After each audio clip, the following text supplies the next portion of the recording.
Hola amigos de YouTube, Super 8, Facebook, Twitter o cualquier otra red social de la que me estés observando.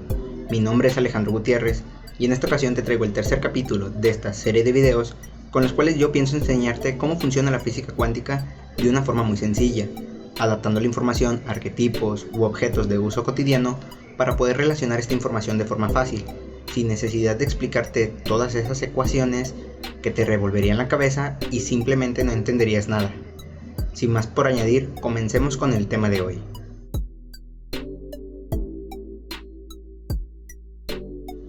Si bien en el capítulo anterior te expliqué cómo funciona un procesador o el cerebro humano, lo expliqué a nivel de hardware, a nivel físico.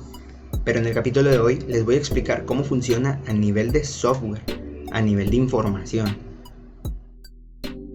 Cuando el procesador o cerebro recibe la información en forma de pulsos eléctricos, los nanotransistores o neurotransmisores hacen el trabajo de puertas lógicas, que son los que se encargan de realizar los cálculos para identificar qué número, letra, oración u orden corresponde a cada código, y así abrir o cerrar los circuitos de los componentes electrónicos, regresando una señal de true en caso de ser verdadera o false en caso de que la operación sea errónea. La velocidad con la que se hacen estos cálculos de procesamiento se conoce como hercios. Un hercio es un cálculo o ciclo por segundo. Mientras que el cerebro humano trabaja entre los 4 y los 40 hercios o ciclos por segundo, un procesador de computadora trabaja en una media de 4 gigahercios, mientras que un computador cuántico puede multiplicar todavía esa frecuencia por miles.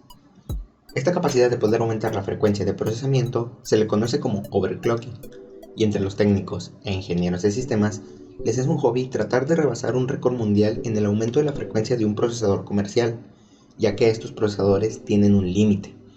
Debido a su composición de silicio y al ser alimentado por una corriente continua, mientras más aumentas la frecuencia de un procesador, su temperatura se comienza a elevar a temperaturas tan altas que puede llegar a dañarlo. Para eso, los competidores utilizan técnicas de enfriamiento con nitrógeno líquido, por ejemplo. En los procesadores cuánticos no es necesario, ya que el conductor de dicho procesador debe ser enfriado a la temperatura del universo, casi el cero absoluto, pero de esto hablaremos en otro video. El cerebro humano trabaja desde los 4 hercios durante el sueño más profundo hasta los 40 hercios, que es cuando estamos despiertos y en un estado de alta percepción sensorial, haciendo algún deporte, meditando, etc. Llegar a los 0 hercios significaría la muerte cerebral, pero por el contrario, al igual que los ingenieros y técnicos de sistemas, muchas filosofías, religiones y doctrinas antiguas enfocan su vida en hacer overclocking a su propio cerebro, para poder así interpretar la información de forma más objetiva, a lo cual se le conoce como iluminación.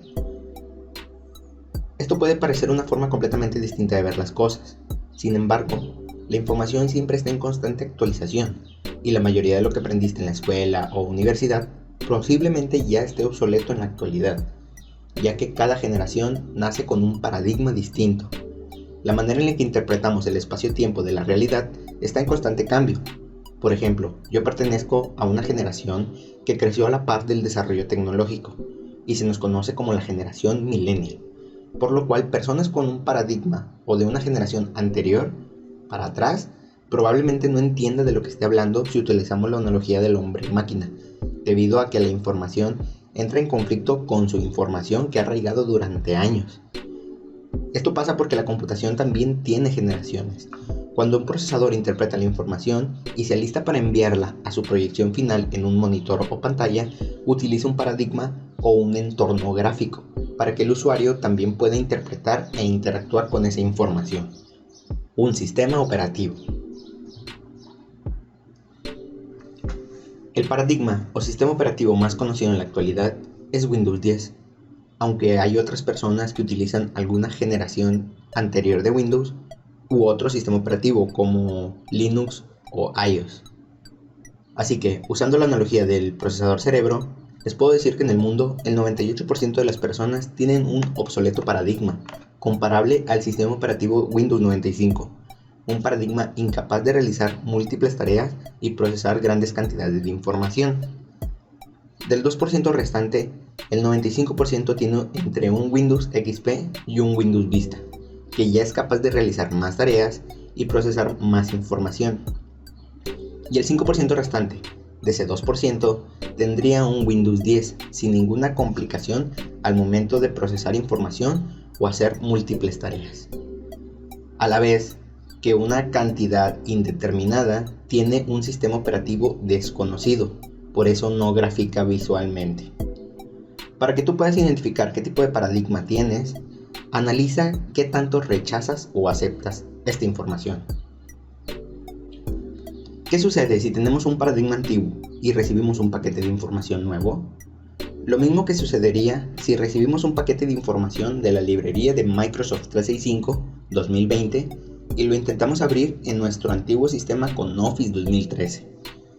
Veremos que no va a abrir dicho archivo, o bien lo abrirá, pero con muchos errores de lectura o de formato, lo que lo hará ilegible e inentendible. En este caso, primero hay que actualizar el sistema operativo, paradigma, para poder instalar programas más actualizados, arquetipos, para que así estos puedan recibir información nueva sin que la rechacen o la interpreten de forma errónea. Generalmente, en el colegio, se nos explica que nuestro cerebro está dividido en dos hemisferios, el izquierdo y el derecho. Mientras que el izquierdo se encarga de procesos lógicos y racionales, el derecho se encargaría de los procesos emocionales, artísticos y espirituales. Sin embargo, esto realmente no es así. Los estudios más actuales en neurociencia nos indican que nuestro cerebro tiene una estructura topológica neuronal, donde cada grupo de neuronas procesa información similar, mediante grupos o colectivos de información llamados nodos. Estos son los que se encargan de conectar con los demás nodos para compartir información. Por ejemplo, cuando hablamos de un tema en general como la religión, se enciende ciertos grupos de neuronas que están compartiendo información, mientras que los otros sectores se encuentran trabajando en baja intensidad. En sistemas, definimos que el procesamiento binario se realiza mediante cálculos que solo tienen una respuesta, verdadero o falso, true o false, por lo cual su procesamiento es rápido y directo. Digamos que si de neurona A queremos compartir información con neurona B, las sinapsis neuronales se generan en una trayectoria lineal, realizando un trabajo eficaz y sencillo, pero pasando por alto la información de las otras neuronas, por lo cual no hay cruce de información entre neuronas y hay una menor cantidad de sinapsis neuronales. En el procesamiento cuántico, las cosas son diferentes. Al igual que en la computación, el cerebro humano también tiene la capacidad de procesar la información de forma binaria y de forma cuántica. Ya he explicado cómo funciona superficialmente el procesamiento binario, y ahora me toca explicar el procesamiento cuántico. En el procesamiento cuántico, si queremos compartir información de neurona A a neurona B, primero se abre un abanico de probabilidad de elección, donde se conecta a distintos nodos o grupos neuronales. Estos, a su vez, están conectados a otros nodos, que a su vez está conectado a otros, esto de forma exponencial, siguiendo una estructura topológica o ramificación arborescente, procesando y cruzando mucha más información, creando una mayor cantidad de sinapsis neuronales. Como pueden ver, la gran ventaja del procesamiento cuántico es que en caso de que algún cálculo sea erróneo, este es capaz de elegir otra opción para llegar a su destino, ya que no depende de una sola respuesta, true o false, sino de un algoritmo exponencial de 2 al cuadrado, que puede desencadenar una gran variedad de respuestas. Esto que estamos viendo aquí es una estructura topológica. Para mí, esta simple imagen con una variedad de nodos interconectados representa a la ciencia moderna, ya que en el universo todo está interconectado, al igual que las redes y nuestras neuronas. En un futuro, toda la ciencia será descrita en esta clase de ramificaciones topológicas para poder entenderla con gran claridad, dejando así de lado la incertidumbre y esas matemáticas algebraicas muy complejas. Si bien estos conceptos apenas son dados a conocer con la neurociencia, las supercuerdas, las matemáticas topológicas algebraicas, la teoría de Wolfram, quien realmente logró transmitir o transferir la matemática algebraica a procesos lógicos binarios, creando así la aritmética computacional, fue George Boole, ya que él fue capaz de crear un sistema de reglas que le permitían expresar, manipular y simplificar problemas lógicos y filosóficos cuyos argumentos admiten dos estados, true o false, por procedimientos matemáticos simples. Esto que vemos aquí se llama Life. Es la primera simulación de la vida desarrollado en el antiguo PDP-7 en los años 70 y se programó con 3 simples reglas. Las células con 2 o 3 vecinos vivos sobreviven, Las células con menos de 2 o más de 4 vecinos mueren y las células muertas con 3 vecinos resucitan. Esta fue la primera simulación de la historia. Para su tiempo era muy llamativo por sus colores y formas geométricas, pero para los técnicos desarrolladores de la Universidad de Massachusetts era la primera prueba de que, en efecto, podríamos estar viviendo en una simulación. Dichas redes se van creando como si se tejiese una telaraña, creando lo que se conoce como una red neuronal o de inteligencia artificial. Actualmente todo este conocimiento cuántico no solo está siendo aplicado a la computación cuántica, sino que está en la inteligencia artificial de distintas plataformas y marcas tecnológicas, como al igual ya se está creando un ser vivo en el cual recaerá la economía del futuro y el intercambio de información, como lo puede ser Ethereum y la cadena de bloques blockchain, o el Internet de las cosas en el Tangle de IOTA. En un futuro absolutamente todo estará conectado, la estufa, el micro, el refri, etc. Ahora, hagamos una sencilla proyección visual de redes. Esto es una topología de red lineal o bus, y esto es una red en árbol, donde cada nodo es un servidor que comparte distinta información, para poder así crear una red de área local. En el procesamiento binario, en caso de que un ciclo o cálculo sea erróneo, este no tiene la posibilidad de compararlo con otra puerta lógica o nodo. Al no generar una conexión con otro nodo, no hay forma de que la energía e información fluyan, por lo cual podríamos decir que dicho ciclo se cierra o cae en recurrencia. Se queda como único el cálculo anterior solamente, por lo cual toda la información nueva que recibió, al no poder adaptarla, este simplemente la rechaza, al igual que cualquier máquina rechazaría toda la información que ponga en peligro su programación inicial. Esto en el procesamiento cuántico simplemente no sucede, ya que como cruza información por todos los nodos, generando saltos cuánticos en sus puertas lógicas, este puede comparar y compartir energía e información con otros nodos, identificar el error y corregir el camino cambiando de decisión. Sin embargo, el gran problema del pensamiento cuántico es que conforme más vas analizando las distintas probabilidades, se van creando más ramificaciones que escapan al tema central, por lo cual un pensamiento cuántico que no es bien entrenado suele irse por las ramas, mezclando una variedad de temas de dudosa veracidad en una sola conversación. Y esto para las personas de pensamiento lineal les satura y lo terminan diagnosticando como delirio, locura o alguna clase de sesgo cognitivo, pero no es más que otro tipo de sinapsis neuronal al momento de interpretar la información. A mí me sucedió, y a todos aquellos que quieran desarrollar esta clase de pensamiento les va a suceder, es parte de la experiencia. Sin embargo, el requisito fundamental para poder pensar de forma cuántica es dejar de lado la dualidad, dejar de ver dos extremos, el alto el bajo, el gordo el flaco, el negro el blanco, etc., ya que la dualidad es un concepto subjetivo y no pertenece a la realidad objetiva, aunque esto lo explicaré a profundidad más adelante. El pensamiento lineal generalmente es utilizado por personas de edad más avanzada, que han vivido toda su vida con una información determinada y que les es difícil abrir su mente a una perspectiva nueva o diferente de las cosas. Estos podrían ser la gente de pueblo, los catedráticos, los maestros, los doctores, sacerdotes, etc. Mientras que el pensamiento cuántico lo podemos ver en los más jóvenes, artistas, músicos, conspiranoicos, escritores o los que consumen cualquier clase de sustancia alucinógena. Mientras que el procesamiento binario indica que nada tiene que ver con nada, ya que no cruza información entre nodos, el procesamiento cuántico indica que todo tiene que ver con todo, ya que cruza una gran cantidad de información entre estos mismos. Si bien parece que estoy tratando de imponer un punto de vista, lo que realmente quiero hacer es unir conceptos, ya que los de pensamiento lineal se viven confrontando con los de pensamiento cuántico, y esta batalla es tan antigua como el paradigma mismo, y solo aceptando y no juzgando podemos tratar de comprender a las demás personas, ya que al fin de cuentas somos seres humanos que pensamos diferente y debemos respetarnos. En lo personal yo recomiendo un uso responsable y equilibrado de los dos tipos de pensamiento. Hay que tener un buen discernimiento para saber cuándo pensar de forma cuántica o de forma lineal, para así evitar irnos por las ramas o creer todo lo que se nos dice por parte de una autoridad solo porque sí. Por último, les traigo un ejemplo visual de cómo interpreta la información por paradigmas un procesador. Tenemos aquí una carpeta que se llama Tierra 2020, que será el nombre de nuestro paradigma, así como explicamos con Windows en su momento. Dentro de esta carpeta están las dos formas de procesamiento de la información, procesamiento lineal y procesamiento binario. Si entramos a la carpeta de procesamiento lineal, podemos ver los arquetipos o nodos, también llamados programas, que equivalen a los grupos de neuronas que procesan la información en sectores similares.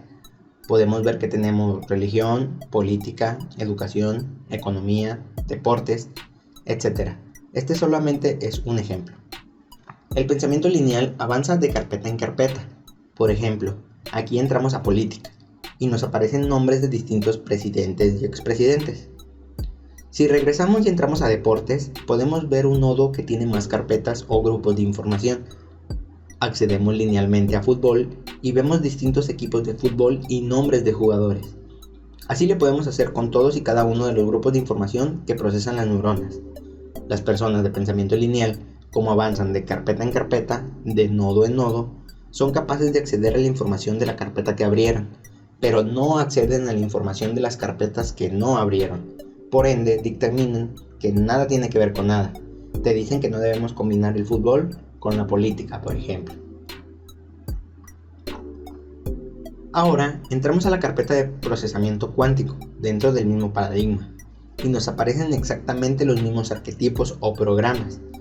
Sin embargo, como la información se procesa como lo que es, energía e información, y no como un archivo de datos binarios que se almacenan, esto permite que la información pueda ser interpretada en su naturaleza objetiva y podemos hacer un trabajo más eficiente, logrando características como la superposición, que nos permite tener acceso a la información de todas las carpetas aunque accedamos solamente a una. De esta forma, un procesador cuántico es capaz de abarcar y cruzar mucha más información, llegando a conclusiones que el pensamiento lineal simplemente por naturaleza no puede imaginar. Por ejemplo, aquí tenemos una conclusión entre política, países y deportes, en la cual Enrique Peña Nieto pactó con Florentino Pérez la venta y posicionamiento de Javier el Chicharito Hernández a cambio de licitaciones y favores gubernamentales en México. Una persona de pensamiento lineal en el 2015 simplemente hubiera rechazado la información por escapar a su abanico de probabilidad de elección. Sin embargo, una vez que se da la noticia como real, la persona de pensamiento lineal solo acepta y pasa por alto. Ahora que nos queda claro cómo el pensamiento lineal no tiene acceso a la información de las demás carpetas que no abre, debo decir algo muy importante, y es que este es un fallo de seguridad que es aprovechado por hackers. Estos se encargan de implantar información falsa en tus carpetas cuando estás distraído en otras. Por eso cuando regresan a dichas carpetas, no saben si lo que defienden es real o una ilusión de lo que perciben como real. Esto nos lleva a encontrar el origen de la manipulación de la ilusión de la realidad. Los seductores, los magos, los vendedores, tenemos la capacidad de manipular la ilusión de las personas, modificando la información de otras carpetas a las que no prestan atención mientras las distraemos con la percepción de lo real, induciendo a tomar decisiones o hacer actos determinados que realmente no pertenecen a sí mismos. En sistemas, los virus trabajan de la misma forma. Infectan tus carpetas contenedoras de programas usando archivos fantasma. Estos modifican el funcionamiento de la interpretación de la realidad al entorno gráfico de la máquina, dejándola completamente a merced del creador del virus para manipularla a su gusto. Y todo esto puede estar sucediendo en un segundo plano, sin que el usuario se dé cuenta. Mientras que el usuario cree que su PC está bien, no tiene nada, y sigue jugando al Fortnite tranquilamente, el hacker está utilizando dicha máquina para realizar ataques o recabar información. Esto se conoce como ingeniería social, cuando a través de un programa logramos hacer que un usuario trabaje o recolecte información inconscientemente para el creador del programa pensando que es para sí mismo. Ahora, después de esta explicación, espero que puedas tener los ojos bien abiertos para que sepas cuando alguien te quiere manipular o quiere usarte para sus propios intereses. De ahora en adelante ya sabes cómo piensa el ser humano, qué tipos de pensamiento nos rigen y cómo debemos de pensar de ahora en adelante.